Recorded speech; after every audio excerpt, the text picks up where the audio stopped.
Bonjour à tous, l'épisode d'aujourd'hui est une présentation de Communication Sunrose et de EL Concept. EL Concept, vous faites quoi? Architecture et design, c'est bien plus que des plans. Exactement. Donc aujourd'hui, on reçoit Carole, la fondatrice et propriétaire de la fondation Saphir. Et Monsieur Bonnet. Oui. Je l'ai bien dit, excuse. On se revoit de l'autre côté.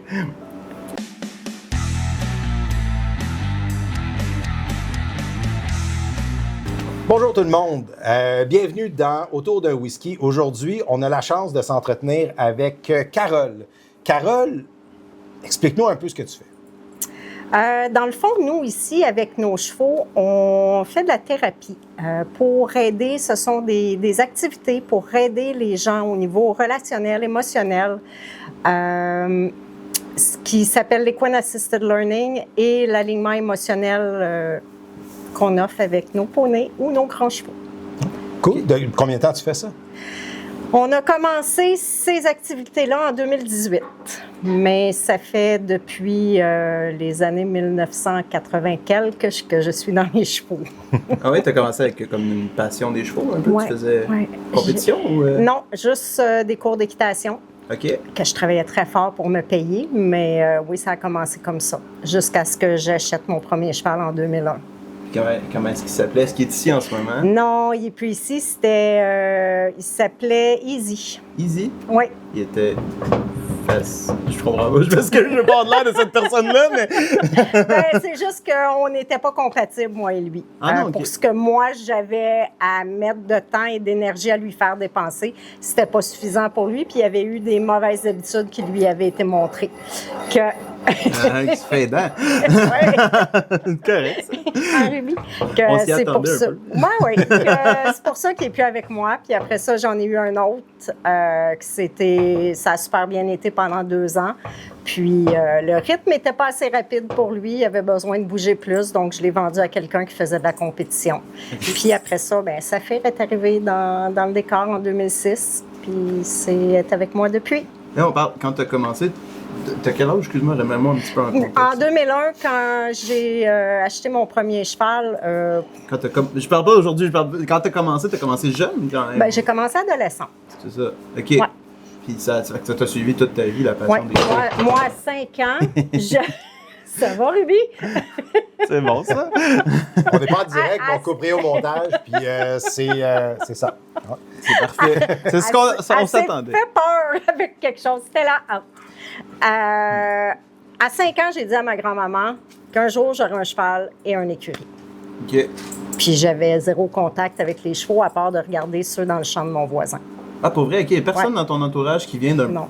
J'ai l'impression que Du de nos jours, c'est quasiment ça. Là. Ceux qui sont tripes chevaux ont eu un entourage qui était là-dedans. Aussi. Non, mon grand-papa a voulu m'acheter un poney, puis ma mère a dit non. Oh. Et puis c'est pour ça que tu as dit, moi, je vais en avoir un.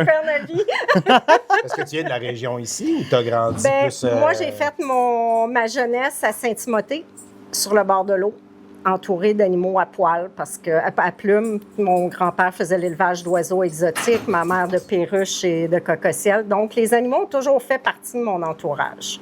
Puis après ça, je suis déménagée à Brossard, choc culturel en 5e année, passée d'une école de 150 élèves maximum, que tu as les 6 années ensemble, à arriver à Brossard, là, c'était quelque chose. Je pense que c'est ça qui t'a donné envie de revenir un peu plus aux sources de Mais j'ai toujours aimé vivre en mieux région. j'ai toujours aimé mieux être en retrait qu'entourée de plein de monde. Ah. Tout le temps, depuis que je suis toute petite. Puis ça me surprend, t'en as parlé, puis je disais, dans une autre vie, j'ai eu de l'entourage qui faisait de la compétition. Et ça t'a jamais passé par la tête, toi, de faire ça? OK. Une passionnée Non. de chevaux, j'ai l'impression que c'est comme la voie tracée de commence par des cours après ça. Non, je l'ai essayé, mais pour moi, la compétition, c'est envers moi-même. Moi, j'ai pas besoin de performer et d'être meilleur qu'un autre. Moi, ce que je veux, c'est m'améliorer moi vis-à-vis de moi-même, que d'être meilleur que l'autre. Surtout en équitation, tu sais, c'est peut-être qu'elle a un cheval qui est mieux entraîné, qu'elle a des entraîneurs pour le payer puis l'entraîner. Tu as des chevaux aussi qui connaissent les parcours tout seuls, que tu mettras un enfant dessus puis ils le font tout seuls. Tu en as qui travaillent fort puis qui arrivent à des belles choses, puis bravo, je les félicite. Mais moi, ça m'a jamais attiré, ça. Je l'ai essayé puis ça m'amenait plus de stress que d'autres choses. Que, non, malgré que je faisais la meilleure performance que moi j'avais faite, tu sais, j'arrivais pas dans les premiers ou, tu sais, j'étais toujours comme dans les derniers, que pour moi, c'était comme, pourquoi j'ai besoin de ça? Je n'avais pas besoin. OK. Puis là, l'aspect plus thérapeutique, quand est-ce que ça... Parce qu'on s'entend faire des cours, en date, là, je fais le parcours rapide, faire des cours, un petit peu de compétition comme ça t'amène pas à vouloir faire de la thérapie par les chevaux? Je ne sais pas si je veux l'appeler comme ça. Mais... Je te dirais que c'est la vie qui m'a emmenée là. Jeune, j'étais toujours celle qui écoutait mes amis, qui avaient de la peine, qui trouvait des solutions, qui les consolait, tout ça. J'étais toujours cette personne-là que quand quelqu'un allait pas bien, elle venait me voir. Après ça, j'ai eu des enfants qui, eux, ont eu des amis qui, quand ça allait pas, bien, j'étais souvent celle qui venait voir, qui venait jaser. J'ai toujours eu ce désir-là d'aider. Après ça, quand on a eu notre écurie à la Prairie, qu'on a commencé l'école d'équitation, j'avais aussi des employés qui étaient majoritairement des adolescentes. Puis, j'étais toujours celle qui, bon, quand ça allait pas, bon, on allait s'asseoir dans un box à quelque part, on jasait, puis je prenais le temps. Tu sais, ça a toujours été un besoin pour moi de faire ça. On dirait que ça s'est juste amené dans ma vie comme ça. Mes cours d'équitation, tu es axé, oui, sur, il y a une technique à apprendre, il y a des choses à apprendre, mais il y a aussi une relation avec le cheval qui peut tellement t'amener, puis qui est souvent mis de côté dans les cours, dans les compétitions, puis tout ça, tu sais. Moi, je dis souvent que l'équitation, c'est le seul sport individuel qui se fait à deux. Si ton cheval, il va pas bien, tu pourras pas performer, même si toi, tu es top shape. À l'inverse, si toi, tu vas pas bien, même si ton cheval va super bien, la chimie sera pas là de la même façon. Que ça prend vraiment une équipe. Il faut être capable de s'écouter. Puis souvent, le cheval nous amène à nous écouter parce qu'il nous ressent plus que ce que nous, on veut bien voir des fois. Tu sais, des fois, on se met la tête dans le sang. « Ah non, ça va bien », mais finalement, quand tu les écoutes un peu, tu te rends compte que non, finalement, OK, il y a peut-être vraiment quelque chose qui me dérange, là. Que c'est un peu ça qui a fait que tranquillement, puis quand ça a vraiment commencé à faire partie de ma vie, bien, c'est suite à ma séparation. Je suis repartie à zéro, donc j'ai décidé de prendre mes cours d'équitation. C'est là, j'ai tout pour faire mon brevet d'instructeur. À ce moment-là, tu n'avais pas encore la Prairie, c'est ça? Non, la Prairie est arrivée avant. Ça, je te parle, c'est en 2010 que j'ai fait tous mes brevets d'instructeur, mon brevet d'entraînement. Puis après ça, j'ai commencé à donner des cours. Puis je te dirais que c'est là où ça a vraiment été le déclic de la façon que je donnais mes cours. C'est que j'avais un groupe, c'était 3 jeunes filles, dont 2 d'entre elles, j'ai encore des contacts. Puis c'était 2 adolescentes, une jeune adulte. Puis c'était pas rare que je finissais, je me rendais pas à la fin du cours, que j'en avais une qui était débarquée de cheval, était sortie en courant, pleurant, puis je me retrouvais avec son cheval, puis je continuais le cours avec les 2 autres. Il y avait toutes les 2, c'était 2 adolescentes qui vivaient des choses difficiles. Puis c'est un peu ça qui m'a orientée à travailler mes cours différemment, pour les amener des fois à réaliser que de un, ils étaient capables, si je leur demandais de faire quelque chose, c'est qu'ils étaient capables de le faire, puis de les pousser, mais aussi de leur faire réaliser que leur état d'âme, des fois, avait une incidence sur le comportement puis les réactions de leur cheval. Que c'est vraiment ça qui m'a orientée vers le type de cours que je donnais par la suite. Puis à l'écurie où j'étais à ce moment-là, ils recevaient une fois par année un groupe de... Je me souviens pas le regroupement s'appelait comment. C'est un endroit qui aidait les hommes avec des problèmes de consommation. Et ça, c'était pas ton écurie, c'est où non, tu donnais tes cours? Je donnais des cours là. J'étais pensionnaire là depuis des années. Les propriétaires étaient devenus des amis avec le temps. Puis la prof qui était là était partie, donc il m'avait offert de le faire. Puis quand on a fait ces activités-là avec ces groupes-là, je trouvais que ces hommes-là qui arrivaient, tu sais, souvent tough, une grosse carapace, bien, cette carapace-là, elle disparaissait avec le contact des chevaux, tu sais. C'est ça que j'allais Tu dire. découvrais vraiment la personne en arrière, puis S'il y en a un qui avait travaillé avec Daniel à ce moment-là, puis on disait qu'il était tatoué, c'était un pyjama, là, il était tatoué de la tête aux pieds, tu sais. Puis il avait peur d'embarquer, puis il avait peur du cheval. Puis finalement, avec beaucoup de patience et de temps, bien, Daniel avait réussi à le faire monter sur le cheval vers la fin de l'activité. Puis il était descendu de là en pleurant, en disant « Il n'y a jamais personne qui m'a donné autant d'amour que ce cheval-là vient de me donner. Wow. » Tu sais, que tout ça m'a amené à dire « Wow, tu sais, il y a vraiment de quoi à faire. » Moi, je le vivais avec ma séparation qui était quand même difficile. 2 ados qui me la donnaient pas facile non plus. Donc, Saphir, je le voyais dans sa réaction que des journées où j'arrivais... Oui, j'arrivais des journées où tout le monde me demandait comment ça allait. Ah, ça va bien, puis tout le monde me croyait. J'arrivais là, c'était comme, non, oui, là, moi, je veux pas, va-t'en, je veux pas de ton énergie, là, parce qu'en dedans, c'était une boule, j'étais en rage, là. Mais que j'ai appris avec le temps à décoder pourquoi une journée, tout va bien. C'est le même cheval, je suis la même personne, il n'y a personne d'autre qui travaille avec. Puis le lendemain, j'arrive, puis je suis pas capable de rien faire, il n'y a rien qui fonctionne, là. Puis que ça me prend 2-3 semaines à dire, ben là, il y a quelque chose, là. Puis c'est là où je me suis vraiment arrêtée, puis j'examinais comment moi je me sentais. Puis là, je faisais comme, OK, là, ça va pas. J'arrêtais, je prenais une pause, je faisais juste marcher, des grandes respirations, je repartais. Puis là, ça allait bien, parce que j'avais évacué tout ce stress-là. Puis là, ça fonctionnait bien. Que sont des petites bébites. Ouais, c'est pas grave. Il y en a qui ont du fun. Mais je pense que c'est important de le dire. On n'en parlera pas beaucoup. Mais à partir du moment où tu es parti de cette place-là, puis tu as créé, parce que là, on est dans l'écurie. Tu as une écurie complet avec des chevaux, des mouches, des chiens. Tu as tout ce qu'il faut. Oui, j'ai tout, les chats quelque part. Oui, c'est ça. Puis tu sais, je pense que tu en as parlé un peu aussi. Puis il ne faut pas passer ça sous silence. Mais tu n'as pas fait ça seul. Hein? Non. Tu as fait ça avec Daniel, qui est derrière, qui ne fera pas partie du podcast aujourd'hui parce qu'il y a une voix de chanteuse jazz. Virus oblige. Mais tu n'as pas fait ça toute seule. Donc, puis là, ce que j'entends, c'est que Daniel, ça fait quand même déjà un certain temps. Mais je suis un peu curieux parce que, oui, il y a un gros aspect qui est étonnant.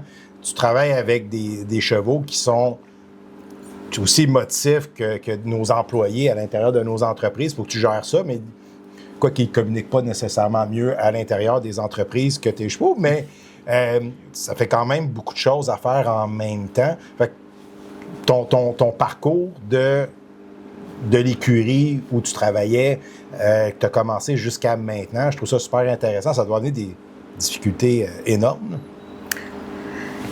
Disons qu'il y a plusieurs choses à voir, à prévoir. Beaucoup de sous, beaucoup d'énergie, beaucoup de difficultés à se faire reconnaître aussi parce que c'est pas quelque chose qui est reconnu, ce genre d'activité-là. Tu sais, c'est encore... Ça commence à l'être de plus en plus, mais quand on a commencé en 2010 jusqu'en 2014, j'étais pensionnaire à un endroit. Puis, ça fonctionnait. On n'avait pas l'idée encore, parce que la fondation a commencé en 2018, que quand on est parti en 2014, ça, c'était pas encore dans mes plans de faire ce type d'activité-là et d'arrêter l'école d'équitation. Pandémie a amené ça. Donc, en 2014, on achète notre place, école d'équitation, pensionnaire, ce que je n'ai plus. Oui, okay. Plus de base. 2018, on croise quelqu'un qui nous parle de ce type d'activité-là qui existe. Elle va faire sa formation à Calgary. Elle commence avec nous, mais c'était quelqu'un qui avait aussi des difficultés. Puis, elle pouvait arriver une semaine puis me dire, bien, la semaine prochaine, moi, je suis plus là, je déménage, je m'en vais dans l'Ouest canadien. Que là, c'est comme, OK, et les clients, on fait quoi, tu sais? Ah, ben moi, ma décision est prise, j'ai besoin de ça. Que c'est ce qui m'a amené à dire, bon, ben moi, je vais aller faire ma formation. Elle m'avait donné des choses à travers de ça. Daniel s'est beaucoup impliqué, tu sais, c'est beau des chevaux, tout le monde pense, ah, c'est le fun, c'est beau, mais... Non, il y a beaucoup de travail en arrière de ça, puis il y a du travail physique aussi, tu sais. des choses à réparer, des choses à construire et tout ça, que si tu peux pas faire ça tout seul, là, ça te prend. Puis je te dirais que j'ai un très bon coéquipier. Daniel, il est toujours là. Quand on a besoin de quelque chose, il est là. Il travaille très fort aussi pour nous permettre de financièrement garder tout ça aussi, là, parce que ça l'englobe ça, là, que c'est de la formation, c'est du temps, puis c'est de l'énergie. On va surfer là-dessus un petit peu parce que c'est quelque chose que je pense est méconnu. Attention, Stella. Fais attention. Stella, mon chien. Mais à combien tu peux estimer? Parce que je pense qu'il y a des gens qui n'ont pas de chevaux, qui ne connaissent pas tant que ça. Mais un cheval, une année, avec tout ce que ça compte, combien ça peut coûter à quelqu'un d'avoir un cheval? Bien, je te dirais, c'est difficile parce que ça varie beaucoup. Tu sais, pour te donner un exemple, une écurie de pension, tu peux en avoir à partir de 350, mais tu peux en avoir à 1500 par mois aussi. OK.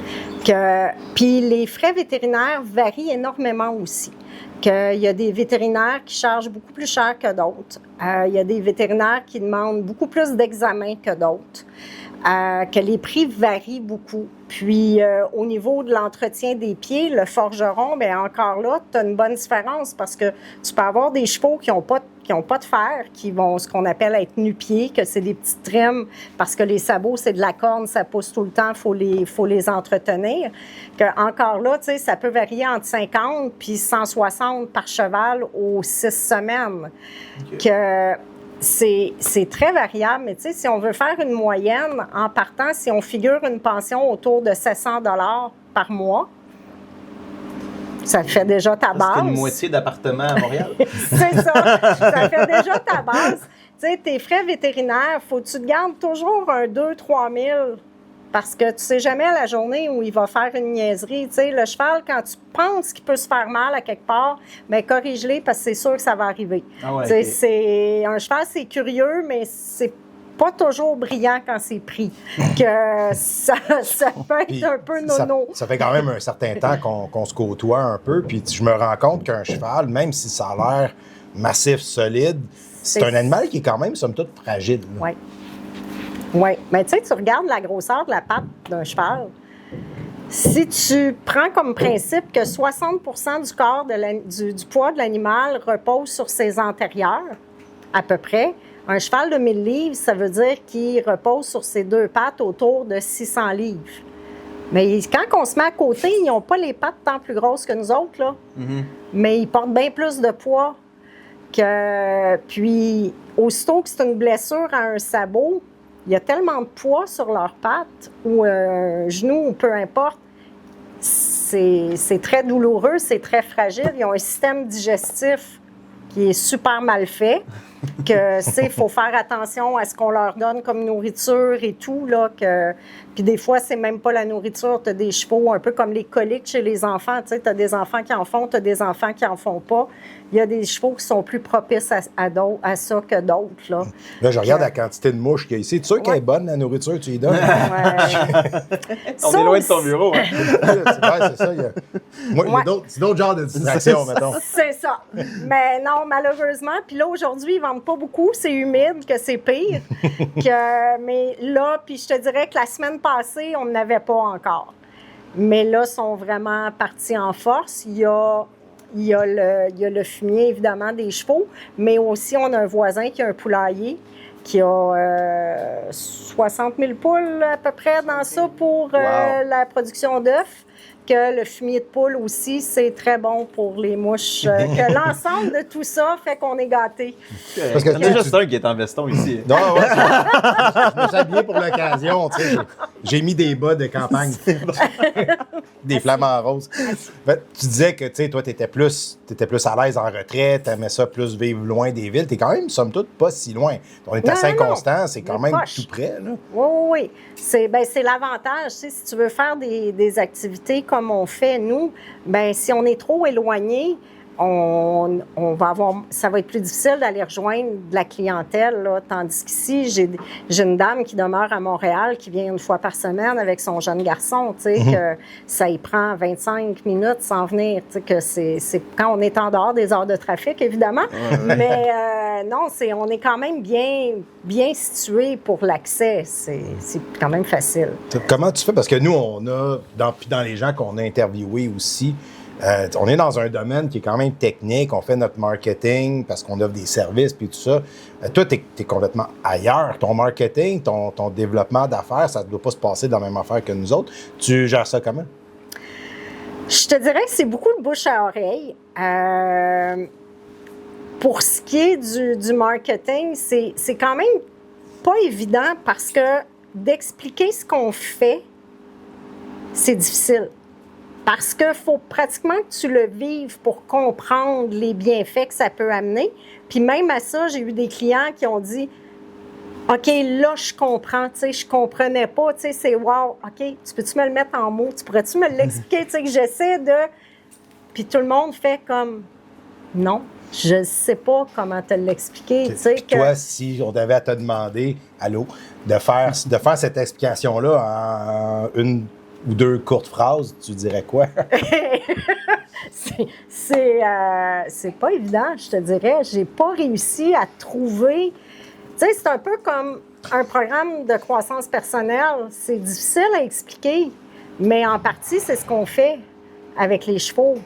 Que, tu sais, ça nous amène à travailler sur nous, mais c'est sûr qu'il faut qu'il y ait une ouverture de la part de la personne. Tu sais, j'ai déjà eu quelqu'un qui a dit, ben ma fille n'a pas d'intérêt, elle veut pas, mais moi, je veux qu'elle vienne. Mais je m'excuse, mais on n'arrivera à rien, là. Tu sais, si la personne ne veut pas travailler sur elle, tu auras beau y amener tous les outils, elle ne les prendra pas. Que c'est des outils qui sont différents pour t'aider à travailler sur toi, là. Puis ton type de clientèle, c'est de quel âge à quel âge? Je te dirais qu'on part à partir de 3 ans pour mes petits forfaits de contact animal, qui est un premier contact avec souvent mes ponettes, soit Scarlett ou Petite Chose. Qu'on commence. Souvent, j'ai des jeunes qui vivent même à 3 ans, qui ont soit des difficultés de langage ou des choses comme ça, que c'est une approche qui est différente.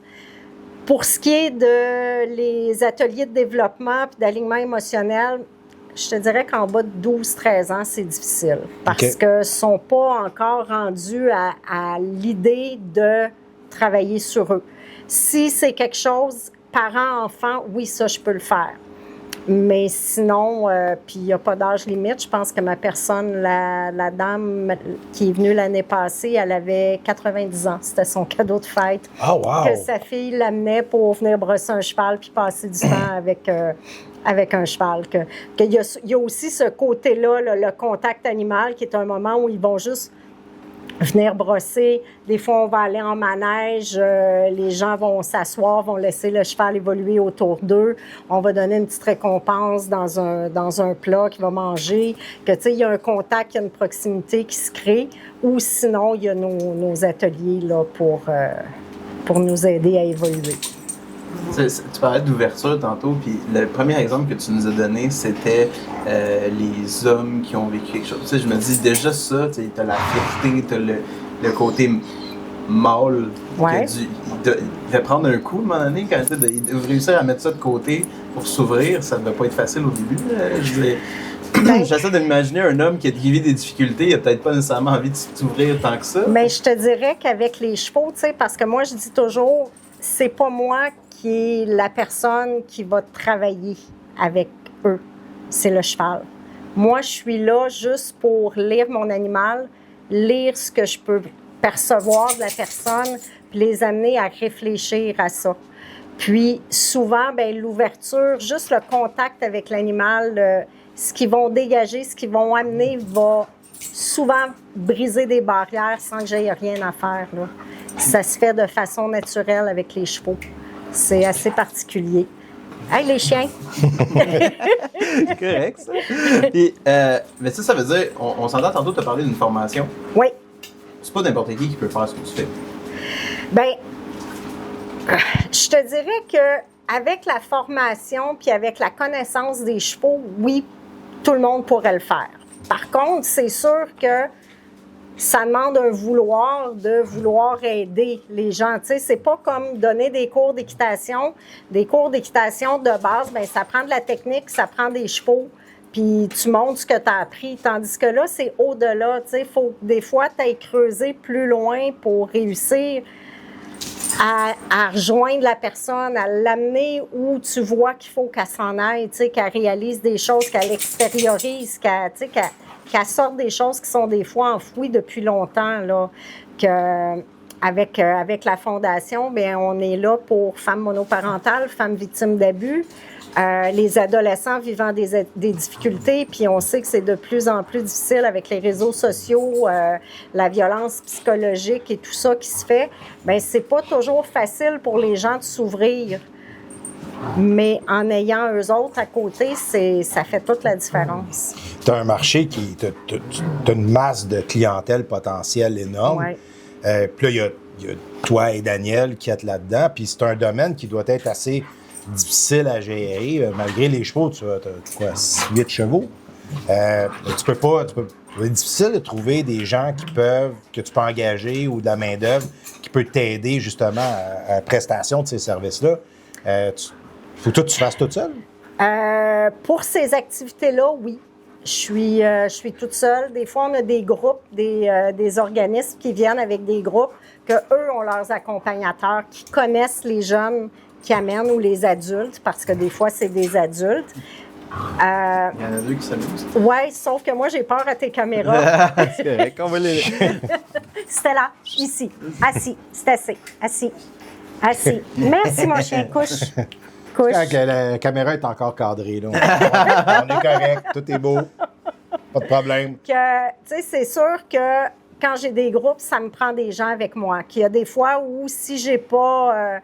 si je sais qu'ils vont venir juste avec une ou deux personnes, bien Daniel va m'accompagner parce que Daniel, il n'est peut-être pas allé faire la formation là-bas, mais il me voit évoluer là-dedans depuis longtemps. Puis, il a lui-même une facilité à comprendre ce que les chevaux vont transmettre comme émotion, comme les décoder. Il est capable autant que moi de le faire. Que, tu sais, c'est un bon allié dans ça quand j'ai besoin d'aide, là.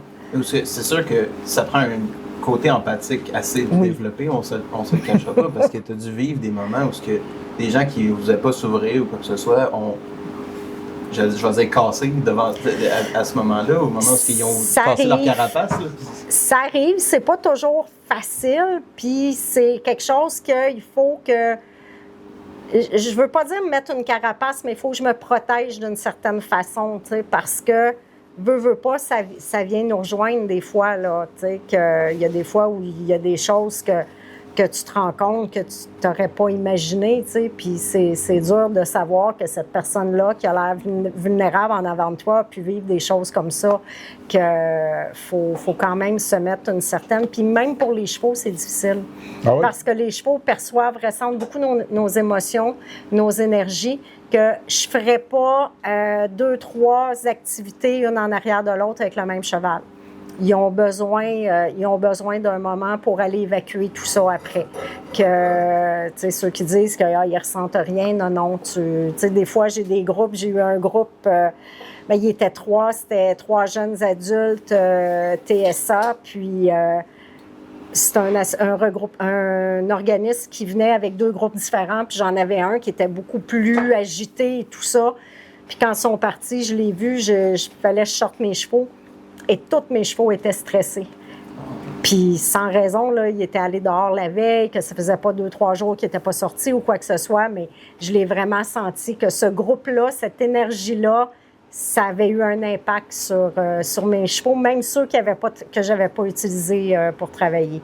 Et c'est tes chevaux, ils ont une spécialité? Je sais que ma raison dans ma tête est bizarre, là, mais tu sais, mettons, est-ce que tu dirais, je sais pas, une femme victime d'abus, je vais prendre sa fille, exemple? Non. Okay. Non, souvent, le choix va se faire soit que le cheval va choisir la personne ou la personne va choisir le cheval. Okay. Que des fois, ça va arriver. Saphir, c'en est une qui, les adultes, est un petit peu plus réservée. Les enfants, elle adore. Mais c'est arrivé 2 fois que c'est une adulte qui est venue, puis Saphir, c'était celle qui était sortie, puis qui avait un intérêt envers elle. Puis c'est avec elle qu'on a fait l'atelier. Sinon, Saphir, c'est clair, quand elle n'a pas le goût, elle se tourne puis elle se met le nez dans le fond de son box. Tu n'as même pas de question à te poser. C'est comme, non, moi, ça me tente pas. Ah ouais? Mais là, bref, tu as commencé avec un seul cheval. Oui. Puis là, ce que j'entends, c'est que selon ton type de client, tu vas avoir besoin d'un autre cheval. Là, tu es rendu à 8, 9. Je l'ai encore oublié, là. 8. Mais encore une fois, ça fait longtemps qu'on a établi, je ne savais pas compter. Mais de un cheval à 8, Ouais. il y a un processus. Tu n'as pas acheté paf 8 chevaux comme Non. ça. Oui, il y a l'histoire de Saphir qui est arrivé, qui était avec moi en 2006. Et quand Daniel est arrivé dans ma vie en 2010, il y avait un amour des animaux, donc on a décidé de regarder pour lui trouver un cheval. On a commencé avec M. Bacardi, qui est en arrière de moi encore. Ouais, Qui- on a encore juste son verso. C'est ça. Que Bacardi, par contre, c'était pas un bon fit. C'est un cheval qui était trop anxieux pour quelqu'un qui avait pas beaucoup d'expérience. Ensuite, on est allé chercher M. Bonnet, d'où le nom de la fondation Saphir et M. Bonnet. M. Bonnet, c'était un bon fit. Par contre, ce qu'on ne savait pas, c'est qu'il avait été drogué et il avait été battu. Donc, il y avait une peur énorme des humains, spécialement des hommes. On m'a dit pendant 3 ans de le faire euthanasier parce qu'il était trop dangereux. Maintenant, c'est celui avec lequel je travaille le plus dans tous mes ateliers que je fais parce que c'est celui qui est le plus proche de l'humain, le plus sensible. Donc, je suis très contente de l'avoir gardé, mais on ne le montrera jamais parce que c'est quelque chose pour lui qui est hors de question. Peuvent sauver les chevaux rendus là aussi. Bien, rendu là aussi, parce que sinon, c'est un beau cheval qui serait dans un box ou dans un champ, mais avec lequel je ne ferais pas grand-chose. Là, que là, ça me permet de pouvoir travailler avec, puis lui, ça lui permet d'avoir... senti concerné. Et ça lui permet aussi d'avoir un contact avec les gens, parce que maintenant, il apprécie ce contact-là. Qu'ensuite, bien, ça nous a amené à aller chercher Flocon. Flocon, qui est le blanc qui est à côté de Bacardi. Et ça, c'est un bon fit surtout. Flocon, c'est mon polyvalent. Attelage, monte, randonnée. C'est juste que c'est un clown, puis il ne sait pas qu'il est gros. Que des fois, il n'est pas toujours délicat. On a un point en commun. C'est étrange qu'avant quelque temps, quelqu'un nous le rappelait. C'est ça. Il y a eu lui. Puis ensuite, ben Abby, je l'ai acheté quand on a acheté notre place à la Prairie. J'étais partie chercher un cheval de cours. Puis il y avait cette petite Abby dans un box qui avait 1 an et demi, puis qui avait la crinière pleine de craquac. En attendant mon vétérinaire pour l'examen, ben je suis allée la nettoyer, puis je suis comme tombée en amour avec. Puis j'avais toujours voulu avoir un poulain, mais la santé de Saphir ne me le permettait pas. Donc, j'avais mis ce projet-là de côté. Mais là, j'en avais une belle d'1 an et demi que j'ai dit, ben pourquoi pas? Que j'ai appelé Daniel, mais j'ai dit, on va revenir avec 2 finalement. J'aime ça que c'est comme laisser ma blonde aller au Costco. Hein? À part pour un poulet, elle revient avec 400$ de stock. Ah oui, je connais un peu la fin de l'histoire, puis apparemment, c'est fréquent pour toi acheter un cheval et revenir avec 2. Là. Ouais, OK, il y a une suite à ça? Oui, il y a une suite. Parce qu'après ça, ben, comme ici, nos installations ne me permettaient pas de travailler à cheval à l'intérieur. Il me fallait des poneys que je suis allée chercher. Petite chose qui est dans le fond là-bas. Puis, petite chose, ben, était beaucoup plus petite que ce que je pensais. Mais elle était tellement fine que j'ai décidé de la garder, sauf que quand j'ai confirmé que je la gardais, la personne m'a mentionné « Ah, en passant, est-ce que je t'ai dit que ça se pouvait qu'elle soit gestante? » Que j'ai fait comme « Non! » Et que j'ai eu un poney, mais j'ai eu un bébé aussi qui est Ruby, qui se fait les dents depuis tantôt, là. Puis avant, petite chose, on avait été chercher Scarlett pour m'aider à travailler avec les jeunes. Que c'est comme ça que je me suis ramassée à 8. Que dans le fond, il devrait être 7, mais il y a un bébé qui n'était pas prévu. Qui fait ses dents. C'est vraiment dur de garder mon sérieux avec elle qui fait ses dents sur les barreaux. C'est comme des grimaces quand on cache un peu les dents. Oui, c'est vraiment cute. C'est vraiment cute. Elle est bonne là-dedans. Là, on en a parlé tantôt un petit peu, mais puis je pense que ce serait bien de peut-être plus clarifier ce point-là.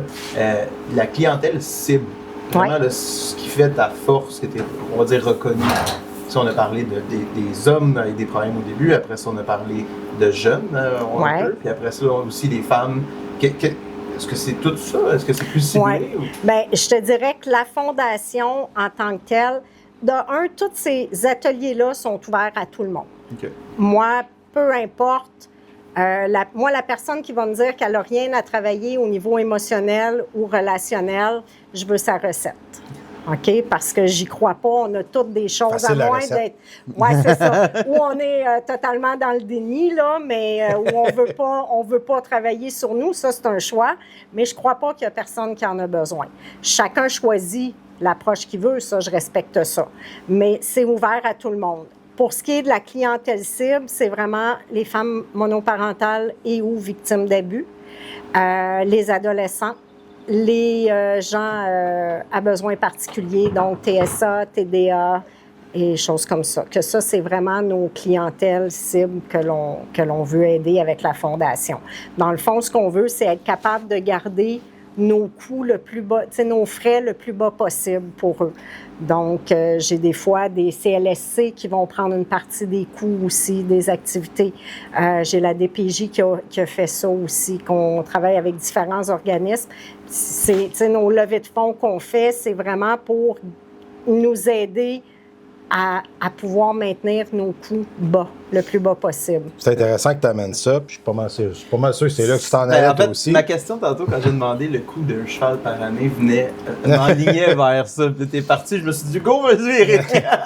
En fait, tu parles justement d'événements de levée de fonds. Bon, on comprend que c'est quand même dispendieux, puis c'est prenant aussi, parce que émotionnellement, puis il y a toi, puis Daniel, ou Diana Krall aujourd'hui.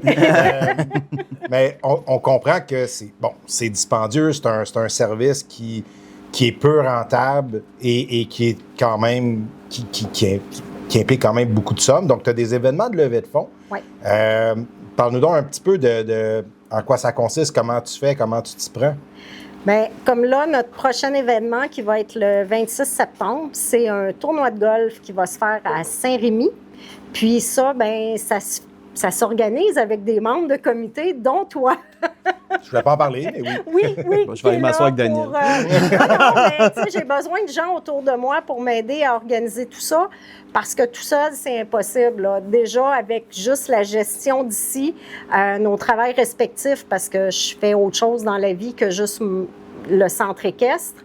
Donc, tout ça demande beaucoup de temps. Si j'ai pas une équipe autour de moi, ben j'y arrive pas. On a un comité, on est 7, tous des gens qui s'impliquent. Pour le tournoi de golf, c'est vraiment notre activité principale de levée de fonds. Il y a différentes façons qu'on peut y participer, soit en venant jouer, soit avec des commandites. On a des bénévoles aussi qui s'impliquent. Il y a différentes choses. Là, Puis, tu sais, parce que tu as dit que j'en faisais partie, je vais pouvoir parler au « on », mais l'idée de ça, évidemment, c'est de ramasser des sous, ramasser des fonds. C'est quoi l'impact que ça a sur ton entreprise, sur la fondation, sur le centre équestre? Ces levées de fonds-là, c'est quoi l'impact réel de ça sur ton quotidien? Bien, l'impact réel, ce que ça fait, c'est que, de un, ça nous aide à subvenir aux besoins des chevaux. Parce que, oui, on a chacun un emploi. Moi, travailler 40 heures semaine en m'occupant d'eux, qui peuvent me demander, selon les journées, entre 2 et 6 heures par jour. Bien, si je rajoute 8 heures de travail à une journée que j'ai besoin de faire 6 ici, ça commence à faire beaucoup. Que c'est sûr que les activités qu'on fait, toutes nos activités qu'on fait ici, tout l'argent est remis directement à la Fondation. Moi, je me garde pas de salaire dans ça. Parce que ce que je veux, c'est qu'on puisse couvrir le plus possible les frais. Moi, plus les frais des chevaux sont couverts, plus je peux baisser mes coûts d'activité. Parce que, dans le fond, les coûts des activités, c'est pour payer les frais des chevaux. Tu sais, que c'est un équilibre qui se fait que plus je réussis à avoir de sous dans nos levées de fonds, bien, plus ça va être facile pour moi d'offrir des rabais à certaines clientèles. C'est important de le dire. Tu l'as mentionné à quelques reprises, mais tu n'as pas élaboré là-dessus. Ce que vous faites pour la Fondation, c'est pas votre job principal. Non. Hein? C'est quelque chose que moi, j'ai l'impression que tous les deux vous faites parce que vous aimez ça, parce que vous voulez venir en aide. Mais tu sais, à la fin de la journée, toi, tu as aussi un emploi à temps plein. Puis tu fais ça pour le bien des autres, là, principalement. Exact. Là. Exact. Parce que sinon, je pourrais juste garder 2-3 chevaux puis m'amuser avec. Puis ça serait un petit peu moins prenant, un peu moins coûteux. Mais je trouve qu'ils ont tellement à offrir. Tu sais, moi, j'ai eu la chance d'avoir Saphir avec moi le temps de ma séparation. Puis c'était un aide énorme, là. Tu sais, ça m'a permis de passer à travers plus facilement aussi. Tu sais, que je me dis, si on peut l'offrir, si on peut aider des gens à passer à travers certaines choses avec nos chevaux, ben oui, moi, je veux le faire, là. Tu sais, c'est un besoin pour moi d'aider les gens. Oui, je m'excuse, je trouve ça incroyable.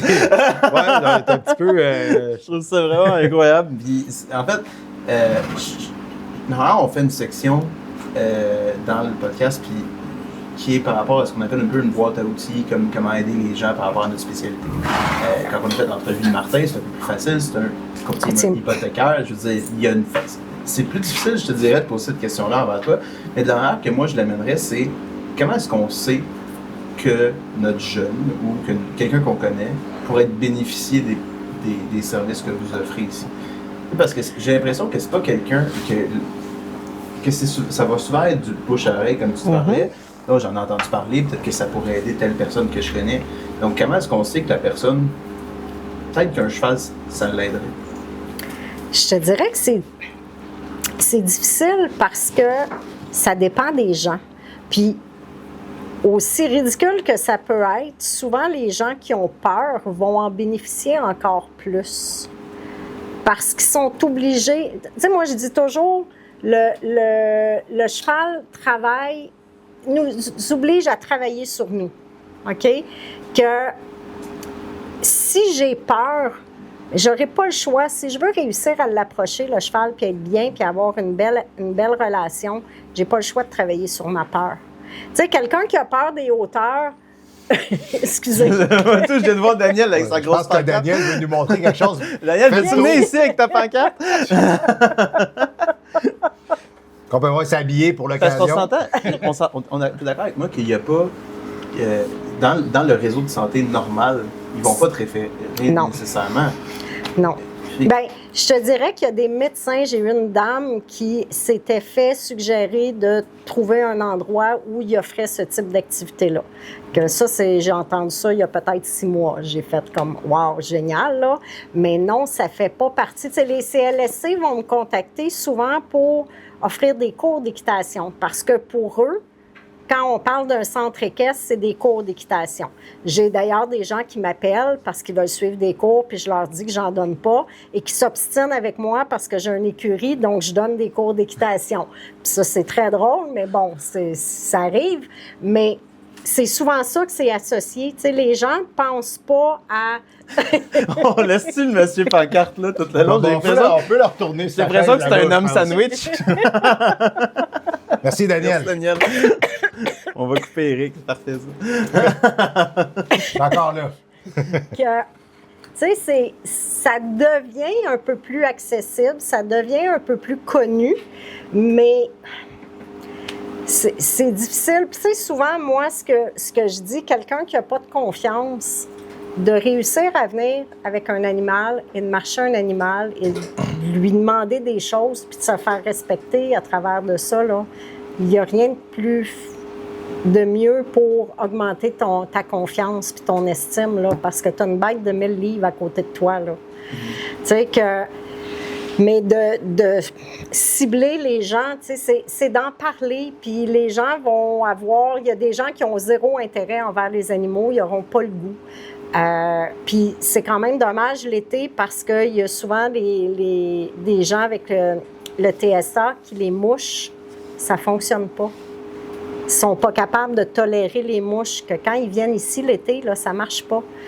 C'est une question maintenant que je pose aux parents qui veulent amener des enfants parce que j'en ai là que non, ça ne marche pas, là, qu'il n'y a aucun moyen de faire quoi que ce soit. Que que c'est vraiment variable d'une personne à l'autre. C'est Parce que tu sais, les bouches, même sans TSA. Ça, Les sont technologues, durs c'est à limite endurer. aussi. Ouais, c'est borderline. Ils là. sont durs à endurer, hein? C'est pas parce que ça chatouille. Ben oui, je Ça rentre dans sais. l'oreille, puis ça Ah oui. ressort par l'autre. puis Ah, c'est ça comme ressort par l'autre. Parce que moi, j'ai une protection ici.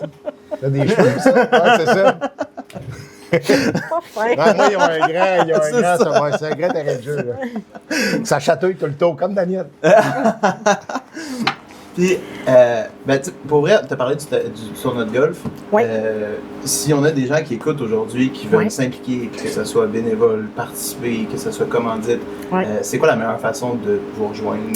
Bien, il y a deux façons, dans le fond, soit sur notre page Facebook, Ok. qui est le Centre équestre Saphir, Fondation Saphir et Monsieur Bonnet, ou sur un courriel via le site web centreéquestressaphir.com.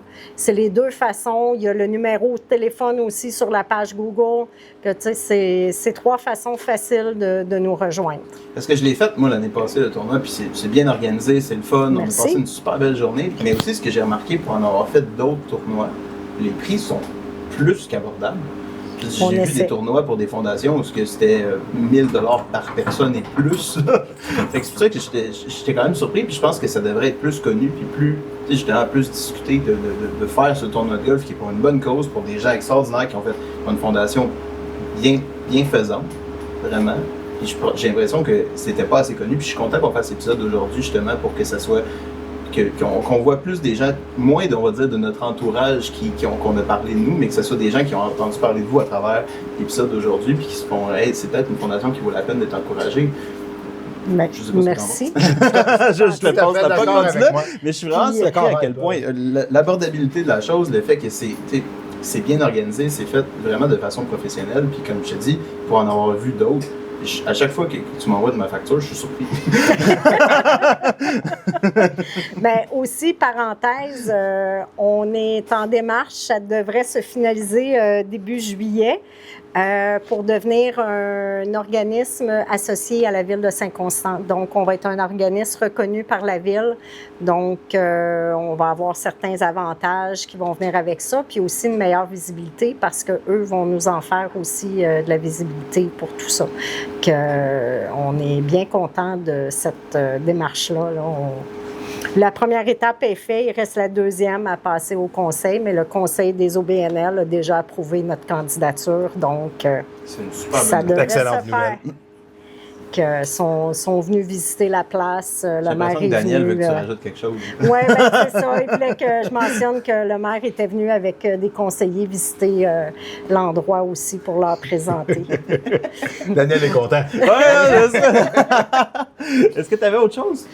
Écoute, avant de finir, moi, il y a Oui. une question qui me trotte dans la tête, puis je suis pas mal sûr que tu peux y répondre une fois pour toutes. Est-ce qu'on dit des chevals ou des chevaux? Ah, malheureusement, des chevals, c'est accepté maintenant, mais ça sonne mal à mes oreilles. Faut que tu saches Merci qu'on de- va le couper au montage, je te bout. Merci Merci beaucoup. d'être passé à l'émission. Merci à vous autres. Merci. Cheers!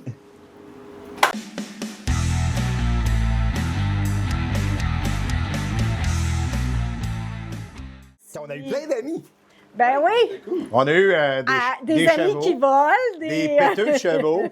On est chanceux qu'il n'y a pas eu. Ouais, des Daniel qui est venu faire un tour.